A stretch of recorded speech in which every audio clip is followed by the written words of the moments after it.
Hello, everyone, and welcome to a special edition of Unique Peace. Thank you for joining us on this lovely Wednesday evening. Today, I will be joined by Spencer Jones. He is the founder of Energizers. We're going to talk about that in a minute, as well as the host of two podcasts, and he's going to discuss both of those with us. One of them is Jones in Full Shore, and he's going to talk about the events that he has coming up all around the world and explain to us what brings him peace. So, everyone, welcome Spencer Jones to the show. Yay! Thank you so much. I'm super excited to be here with you and everyone. We're excited to have you. So, you do quite a few things.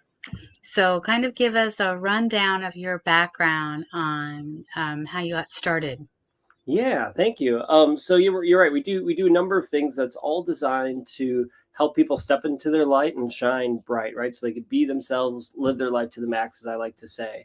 So the background story with all of that is, man, there's such a long story for this. We'll start. I was middle school, high school choir director for 9 years. Loved teaching and working with students, but felt called to do something else. And while teaching, I started doing personal growth development. Realized, oh my gosh, I could control my energy instead of riding the roller coaster of emotions, really good, really bad, really quickly, right? The high lows. Like, oh, I can intentionally have a good day. I can have a positive mindset and attitude. Like, I can do this intentionally, as opposed to like that person cut me off in traffic, or I woke up on the right side of bed. And it made a huge difference in my life. So I started learning all the different things, learning how to build a positive mindset for me, and then saw other people struggling, started training and helping other people with that, and one-on-one. And then it grew from there to the awesome global community we have today. Wonderful. And so, when it comes to energizers, and you said you were choir director for a very long time, and you were choir director of kids at a very awkward age. Yes. And when people say, "Oh, I wish I could do it all over again," I'm pretty sure they want to omit middle school. It's an awkward time, that's for sure. Very awkward for me. Yes. So Michael says hi, and Hello. love you. And so you're taking that awkwardness and kind of working with it, and you said you experience the highs and lows of energy and emotion, and I know so many of us do. Right. And so when you started moving into, oh, I can control my mindset and I can help others have a good day and I can have a good day, did you notice a marked change in how you help the kids? Good question. Not a change, not a like drastic shift in how I changed and worked with the students, because what I realized, especially upon reflection, is I was already doing so many of those things to help the students have that positive mindset. Like, one of the big things for me is to create a safe place. So let's create a safe place for the students in the classroom, and especially, I mean, any classroom, but especially a choir classroom, right? Because you're singing, you don't have an instrument in front of you for like band. Okay, that could be like your wall, your shield. But in choir, it's just you standing there, and it's really awkward. And so we want to create that safe place where no matter what demographic you are, what in life, or what group you're in school, you have the family here in that choir. So I was already creating that and doing that well. But what did change is I was then much more intentional about the activities I was doing with them, the words I was saying, and adding little things to it that could expand and help them master their energy throughout the day, even if though they didn't realize it. We started adding in more meditations. We added in gratitude walls and different things along those lines to help them, even though they didn't necessarily realize what we were doing. I I totally understand that because my son, he's on the wrestling team in high school, and they kind of started doing this with the middle school kids as well. But in high school, he likes to go to, they have like one yoga session, I think, a season, and he doesn't like missing that because everyone's there and it's quiet. Right. And what they don't realize is at the end of a lot of yoga sessions, 5-7 minutes of meditation, excuse me. And I've tried to explain to him what's going on, and I'm mom, so I can't possibly know anything. Right. Sometimes it's nice seeing it from an outside person. Like even I was speaking earlier today at a company, and it's like, okay, they could bring in one of their employees to come up and talk, the HR director or whoever, but sometimes it just doesn't hit the same as having an outside person come and share. Like the students, man, they might listen to me maybe, and they probably listen to me more than they would listen to their parents. But when I brought in a special guest who could say the exact same thing have been saying, right? All is okay. Now let's listen to this. Now it makes sense. I'm like, I've been telling you this, but Exactly. And I just during adolescence we're just wired that way. it's true. It's we know it all and you know nothing, and then there's a lot of growing up along the way, as we know. A lot of growing up. That was a big thing for me. Just share even more about my story. So I had reflecting back, I could tell you that I didn't feel worthy or enough as a child and 20 something year old. Like I felt like I always had to prove myself. And so I developed this ego of say, hey, look at me, like notice me, I'm here, I'm capable, what can I do? And so I always tried getting the next best thing and say, hey, come look at me, let's get the notoriety, let's get the attention, let's get the money or whatever I can, just so people would look at me. And so that led my life in many ways. Even while I was teaching, like, man, we did some really cool things. We created a choir fundraiser. We did fundraisers for not only choirs, but for natural disasters that happened and a wide variety of different events, which is great. And we did amazing things, but it was all for the purpose in my mind of, hey, look at me, look what I'm doing. How am I moving up in those social ranks? And that's not a healthy way to look at it, but that's what I was doing, was constantly trying to one up myself and building a house of cards, right? I changed the way I looked, the way I talked, the way I moved, all of those things just to try to fit in and feel seen. And, all those decisions of the ego saying, oh, let's do this, let's do this, let's do this. Life checks you a little bit here or there, but I had too big of an ego to be like, no, I'm good. I got this. And so I just kept building until life kicked that pedestal out from underneath me hard. And I came crashing down to where I hit my rock bottom. Like I was suicidal. I hated, not just dislike, I hated who I was. And I really didn't know who I was. Thank you, Vladimir. My dog's in the back here. Oh, there you go. Just coughing something.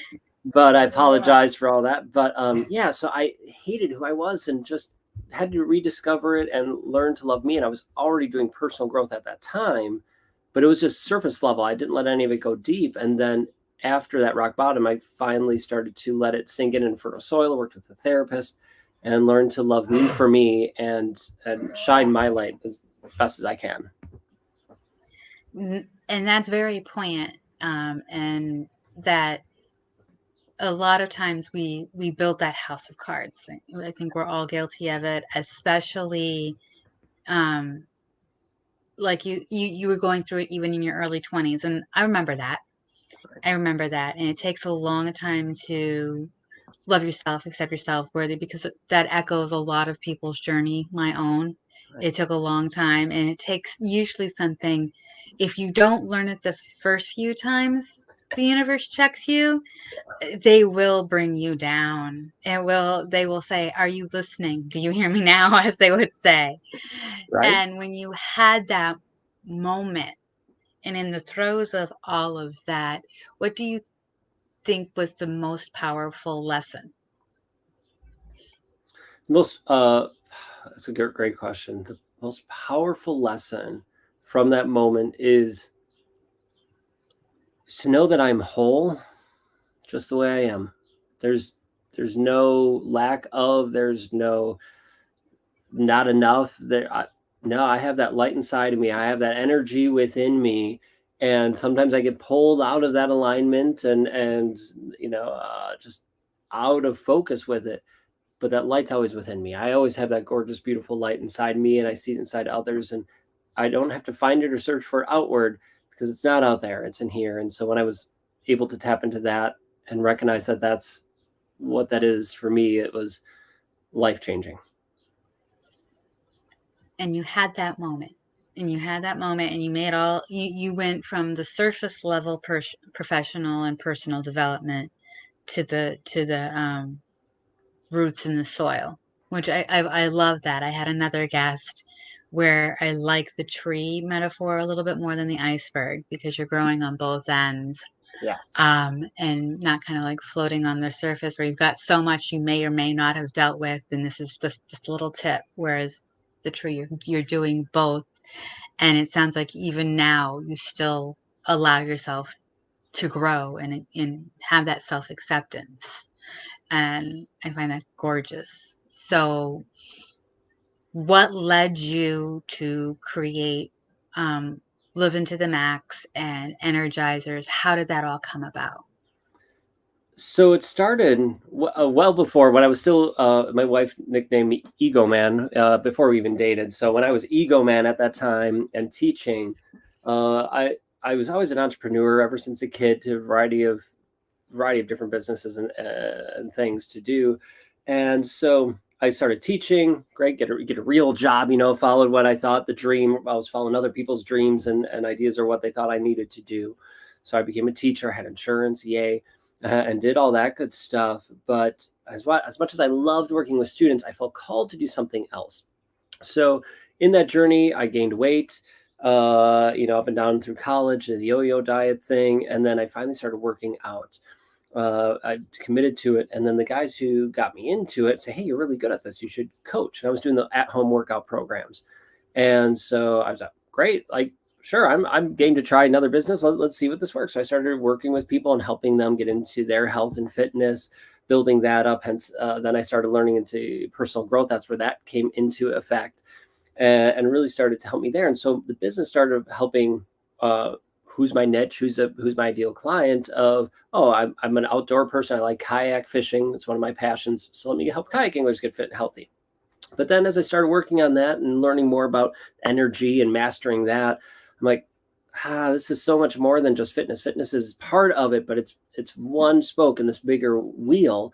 Let's dive into this, and started building that out. So what started as, okay, let's start as fitness and mindset. And I felt pretty good. I retired from teaching after 9 years to go into fitness and mindset full time and work with companies. Well, then COVID hit.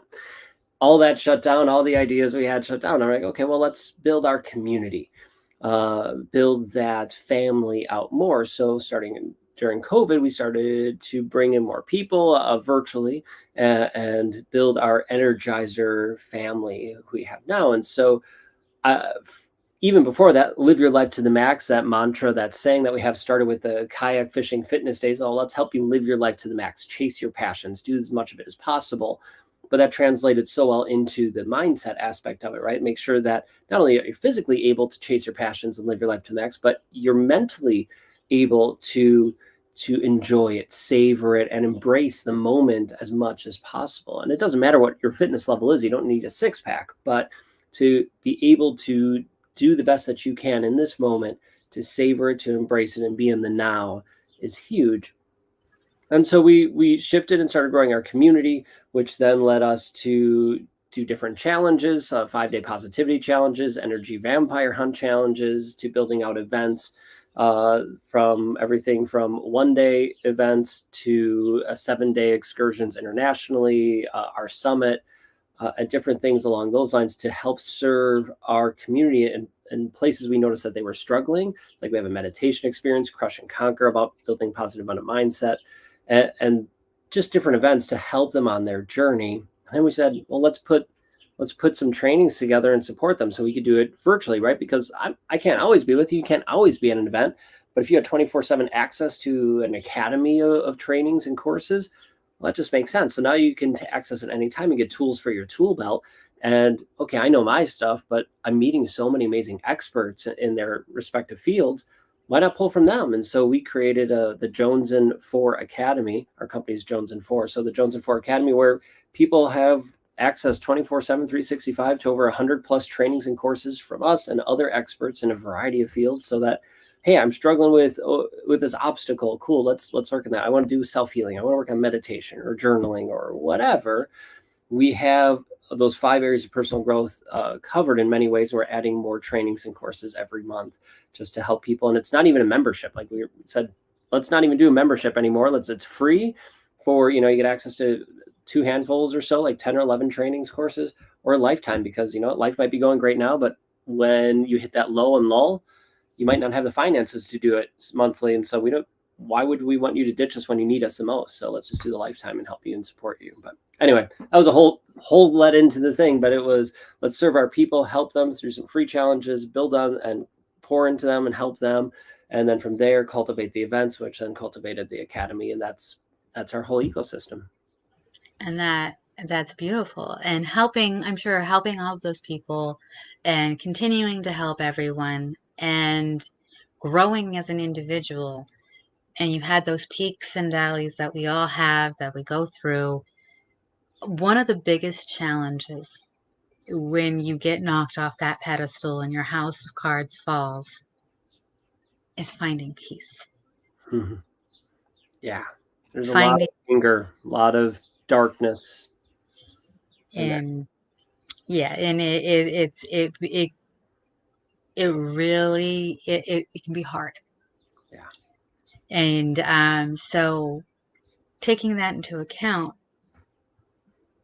when you had that moment, and I don't like to go back to that moment too much, but you had that moment, and your whole life shifts, and here you are now, and you've had this beautiful journey, and you're helping people on their journeys.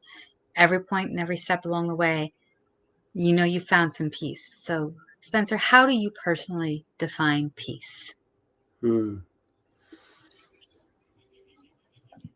I define peace as in being in the now, being in the moment, and not letting any stress, worry, anxiety, guilt, shame, anything of the past or future pull me out of it. Just be here, enjoying this conversation with you, hearing the birds behind me, and just brings me joy. And that kind of peace can never be taken away, right? Even in the worst of circumstances and life's not going the way you want it, you can still have peace if you're there in the moment.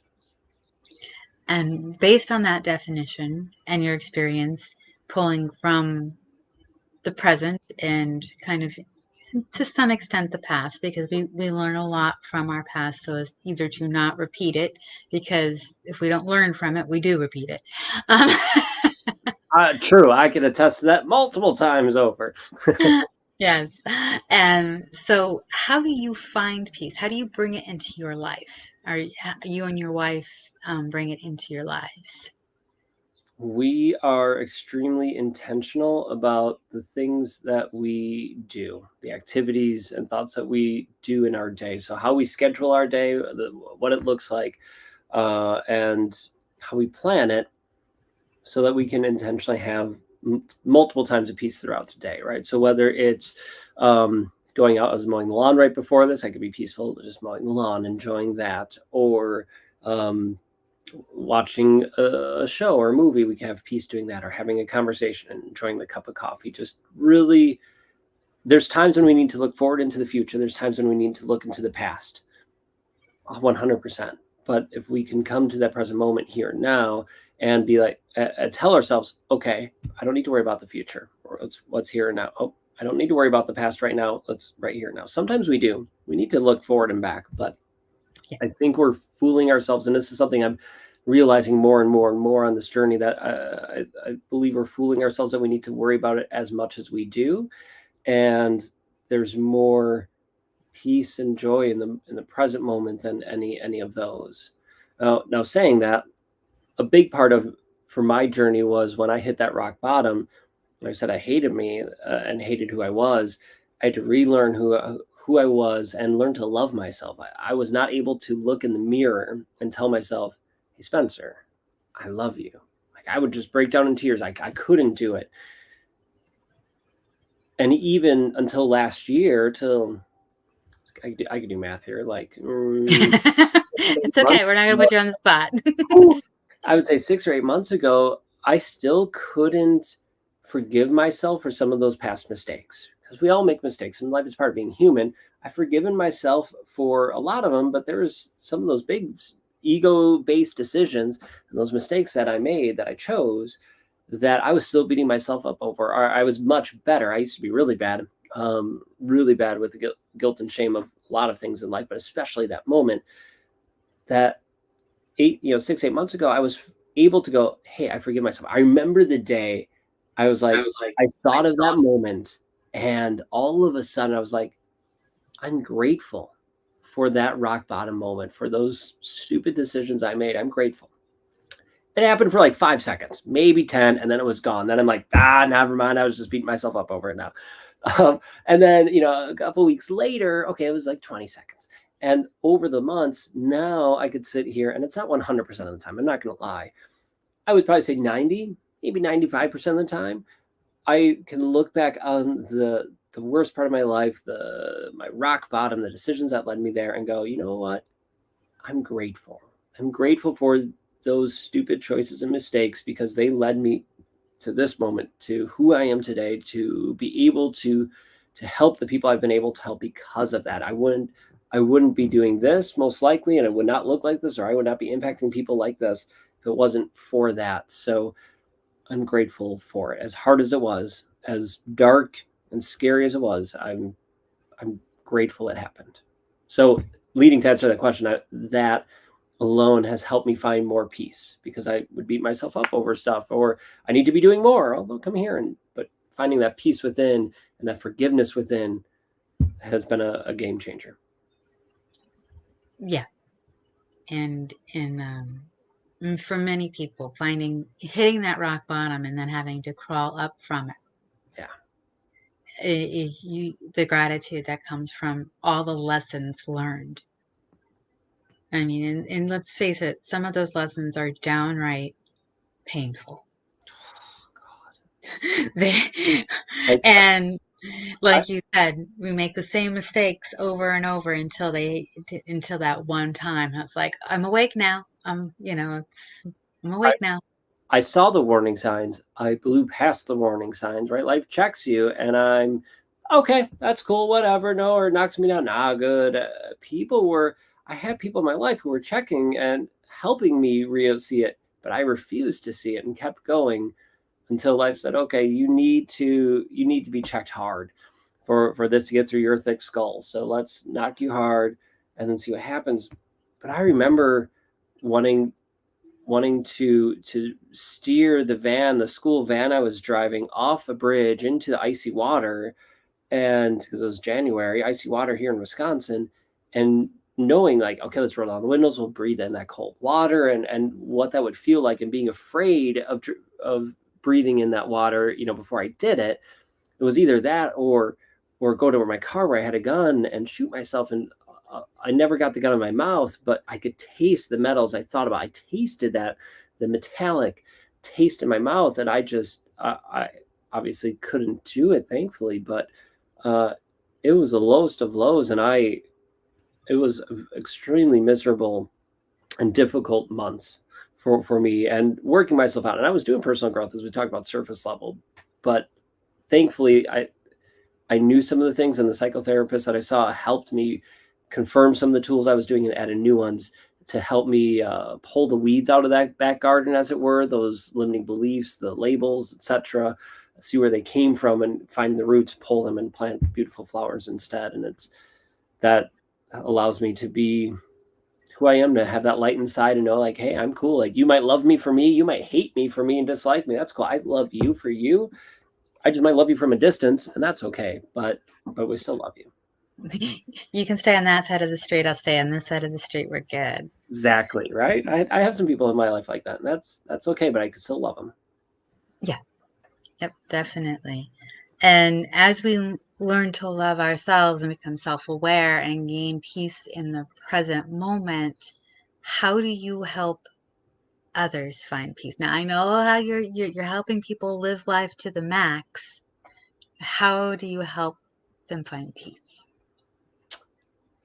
Good, very nice question. We help people find peace by becoming aware of the things that pull them out of alignment, and help them discover and teach them the tools, strategies to get rid of those things, or reduce those poles out of their life, those energy vampires, as it were, and help them plug into that piece. Like, okay, here it is. Here's how you can find it. Here's what you do, right? So building that positive, abundant mindset, finding that inner peace, whether it's through meditation, whether it's through breath work, whether it's through exercise or whatever that is, let's help you find that peace within. Because so many times, so let me try that again. So often we don't recognize we have that light within us. We always think it's out there, so we're chasing it, and then we get distracted by shiny objects or other people point us in different directions, and we do our best to help them realize, hey, it's within. Let's help you connect to it and recognize it, and then once you get that taste of it, great. Now you know what it feels like. Now you can get to it a little bit faster because you know what it feels like and what it's there for, and we can help you get there faster through all the things, the good things and bad things we've done. We can help give you some tools that help, because a lot of the stuff that I've used and teach can help and work with you, but not all of them will. But the good part is we know many things, so some might work, some might not, and that's okay as long as we can help you get into that peaceful moment. And what do you find, is there in the individuals that you've been working with and the communities that you work with, do you find that there's like, you had mentioned you were in Romania. Mm-hmm. Did you find a commonality with what people were looking for when it came to peace, or what they were seeking to do in general that led them to find peace as a community? Because I know for me, there'll be times where I find certain clients will come to me and it's the same thing for like 2 or 3, 4 weeks. And it's like, oh, okay, so I was supposed to help with that particular segment in life. I don't know if that's what you are running into as you're running these energize and live life to the max events. um, the biggest thing that I would say that our events and just what I notice when people come to us need, one is a sense of community, to be seen, heard, and felt. Like, hey, I see that, like, namaste, my light in me sees the light in you. Like, I see your light, and people need to feel that. So that's one of the things that they get as one of the biggest things, is that sense of community, since I feel seen, heard, and felt. The other other thing that we've helped people with, and why they come to us, it seems, is to really connect with that peace, that inner light, to dissolve that stress that's in their life, wherever that's rising, and whether it's from the past or future, dissolve that stress so that they can be in the now, be in the present, and really savor life. Like, they see Katie, my wife, and I enjoying, savoring the beautiful moments of life, embracing the moments, and having joy in our hearts. And a lot of them might be struggling with joy. They might have glimpses of happiness, but joy is everlasting. Well, let's tap you into that and show you how, because it's there for everyone. We're not holding the market on it, right? It's not something just for us. Everybody can have it, and you have it in your life. It's just tapping into it. Yeah, that is a big thing, for sure, because we are all one. We are all we're all little raindrops Yes. that go back to the ocean. I've always loved that metaphor. One of my mentors used that. It's, we're all little buckets in the ocean, and it comes time to join them. We're all little raindrops. I love that. I So love that analogy, and it's cool to meet people who have that similar mindset. Like, what I like to say is, we are all energy beings having this human experience. Like, I'm an energy being having a human experience, right? You can call it your soul, your spirit, whatever, but we get to have this cool human experience. But when our time comes, when the raindrops called up, right? We're going to come together in that ocean. We're all going to come together in the end. And that's beautiful to think, like, I get to have this experience. I'm here now. I get to savor and enjoy this. The good, the bad, we're put here for a reason. My belief is we're put here for a reason.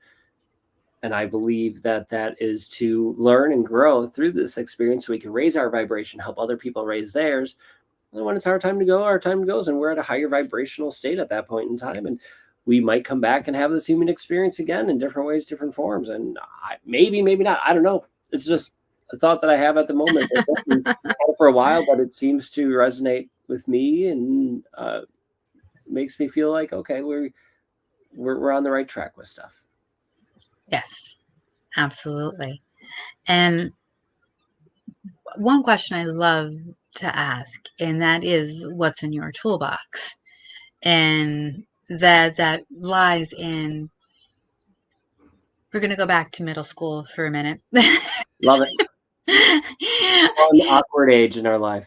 Fun, awkward age. It's also a time when we don't know who we are. We don't know what's going on. Life is pretty chaotic in general. And so trying to be peaceful is really just flat out difficult. But a student, you either notices in like some sort of distress or says, you know what, I'm not feeling this. Whatever song, I don't want to sing it. I don't want to have it. And you know they're down. What's something in your toolbox that you would have use and pull out to help that student or the class kind of return to peace and let them know everything's okay? It depends on the circumstances and what's happening. If you're able to have a conversation and just hear if they're able to articulate why doesn't this resonate with them currently, what's going on, maybe they can articulate, maybe they can't, or maybe they don't want to. That's okay. Sometimes, now mind you, this wasn't I wasn't teaching when I was in this state of mind, so I was a little meaner at points. But one thing, part of it would be just, let's just sing it. Let's push through. We could teach resiliency, like let's just push through and sing it, even if it's not your most heartfelt time through it. Now, looking back to actually answer your question, instead of going around it, answering your question to what's in my toolbox that would help them, I would say, what resonates in here with you? What makes sense to, I'm trying to use another word instead of resonate. What aligns with you? What do you relate to in this song, in this piece? What brings you joy in this music? Is it the words? Is it the music itself? Is it this one section or the whole piece? Is it none of it? Do you just really despise this entire piece? Okay, why do you despise it? What about it don't you like? Your reasons and thoughts and emotions are all valid. Still might have to do the stuff we don't like, but they're still valid to think and feel those things. So having a conversation, if applicable, and in a classroom setting, sometimes if the student's willing to be called out and shared in front of everybody, great. Sometimes it's a one-on-one conversation, but it could also be, you might notice it with a couple students or people, coworkers, whoever that is, friends in your life. Why not have a group conversation about it without necessarily calling that person out directly or those people out directly? You can ask these questions and start getting feedback, and all of a sudden those people or kids who felt that way don't feel so alone, because other people are noticing or feeling those things as well. And if they still feel awkward or out of place with it, then you can pull them aside later and just have a nice conversation. The biggest thing to remember is always come at these places without judgment. It's so easy for us to judge other people, and all judgment is trying to say, I'm better than you are, you're better than me, or this is better than the other thing. That's all it's doing. And really, we're all on the same playing field. We're all in the same arena, as it were. Let's just help and love and support each other with it, so that it's not a competition. We need to discern what's in alignment with us, what resonates with us. And, like the person, I love them, but they're across the street from us. Cool. I discern you're not in alignment with us, but I can still love you. I'm not going to judge you for your choices that you make, or the different things. It might not be what I choose, but that's okay. So as we're talking with these people, I'm not going to judge you on your choice. Like, oh, you dislike this piece of music. Oh, you dislike this food, or whatever. You don't like meditation. I'm not going to judge you on that. I love you for that. And I go, okay, cool. Like, why don't you like it? Let me learn, let me grow and see, maybe you can uncover something for me, or say something that gives me a breakthrough moment. And that's difficult sometimes. Oh gosh, yeah, extremely difficult at times not to judge, and I'm a recovering judgeaholic. It's really hard not to judge and judge others, but also judge ourselves. So we're so good at beating ourselves up and judging ourselves that it's almost a full-time gig not trying not to. Yes, that is definitely something I know I'm guilty of. I'm one of those. You will never be harder on me than I am on myself. I think that's most people, if I'm going to be perfectly honest, right? We're not alone with that battle. Now, so kind of putting it in that spin, what's in your toolbox to help somebody kind of overcome that? Mm. Offer yourself grace. Anytime you notice you're judging someone else, you're judging you, give that person, whether it's someone else or you, grace. Okay, we make mistakes. We're human. Cool, they chose that. I don't have to agree with that. That's okay. Cool. But remove yourself and instantly put in that grace instead of judgment, grace. And go, okay, that's what they choose to do. Cool. And just leave it at that. Don't even try to explain it. Don't try to justify anything, because then all you're trying to do is judging for the most part, or justifying your stance or their stance. Okay, maybe I want to understand. That's different, right? If I'm trying to understand what's going on, okay, I want to understand why they did this or I chose this. But that's different than judging. So the tool in the toolbox is give yourself grace. Okay. So you've helped us understand how to give others grace. How do we give ourselves grace? Because, I mean, I totally know that there are times where I definitely relapse. I'm sure you do as well. It's hard to give yourself grace. 100%. So, I mean, I know for me personally, it's kind of like taking a step back and saying, okay, I'm aware and I have to accept. And sometimes that acceptance pill can be a little bitter, a little hard to swallow. Yeah. But how would you advise the listeners to give themselves grace? Give yourself grace by reminding yourself you're human. Humans make mistakes. That's how we learn and grow. So what can you learn and grow from that? Give yourself grace by reminding yourself that you are whole, you are amazing, you are worthy, you are enough just the way you are. Mistakes and all, mess ups and all, falling off the wagon and all, you're still amazing, worthy, and enough. That's just who you are. That's that light, that energy being shining forth.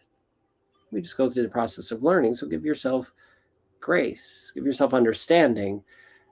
Now, even if you repeat those mistakes over and over and you relapse, like you said you do, like I have, like we all have probably at some points, use it when you realize it, use it as a lesson, as an opportunity to learn and grow, and give yourself grace. Be understanding, be forgiving, be kind to yourself, man. We're so good at beating ourselves up.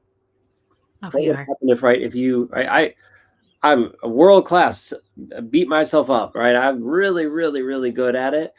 And even right now, to be perfectly honest, as we're having this conversation, I've noticed the last couple of months, I'm saying like a lot more in the conversations. I'm like, there I go again, right? It's it. I'm like, I'm catching myself. And as we're having this conversation, I catch it when I say it. And all of a sudden I go, man, Spencer, you shouldn't be saying this. I'm like, oh, hold on. Let's take the focus off of that. Give myself grace for that. As we're having this conversation, we're almost 40 minutes in, I'm not keeping a tally or anything, but I know I've said it many times, and sometimes it fits a conversation, others it's a filler word. But I'm going to give myself grace over. Okay, cool. I'm aware of it now. Now I have that awareness. So what am I going to do with it? I can't change it. I can't go back and delete it out of the recording and change it. So I'm not going to. What can I do? Well, I'm just going to give myself grace and be okay, cool. Let's be aware of that tendency so that I could adjust as needed so that I can keep shining and keep shining as best as I can. Love that. I love that. And are there any other words of wisdom or peace that you can share as we come to a close? I already said this, I think just now.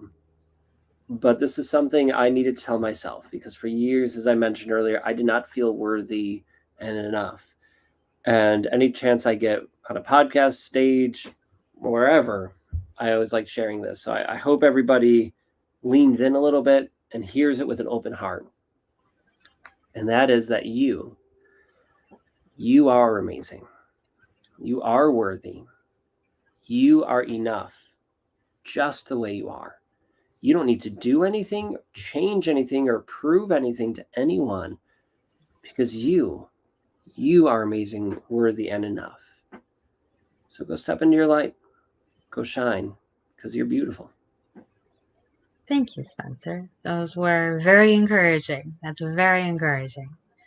And I want to thank you for joining us tonight, and to invite the audience to listen to either podcast, which is Living Life to the Max or Jones and Four. Both of those can be found on YouTube. Let's see. We have the Jones and Four show, which is on YouTube or your favorite podcast app. And actually, the other show is the Daily Energize.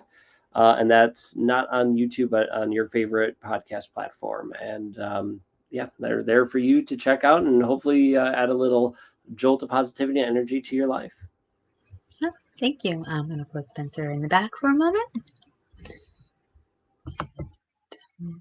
So thank you everyone for joining us for this special edition of Unique Peace. And thank you, Spencer, for energizing us and helping us to find new ways of bringing peace into our lives. Next, not next Sunday, this coming Sunday is Mother's Day. I'm currently open for mothers of all types to come in and be part of the conversation about what brings you peace, because motherhood can be very chaotic. If you are interested in being part of that conversation, do reach out. You can put a clip in the comments, or you can DM me personally through Facebook, and I will reach back out to you. I want to wish you all a great evening and a good night.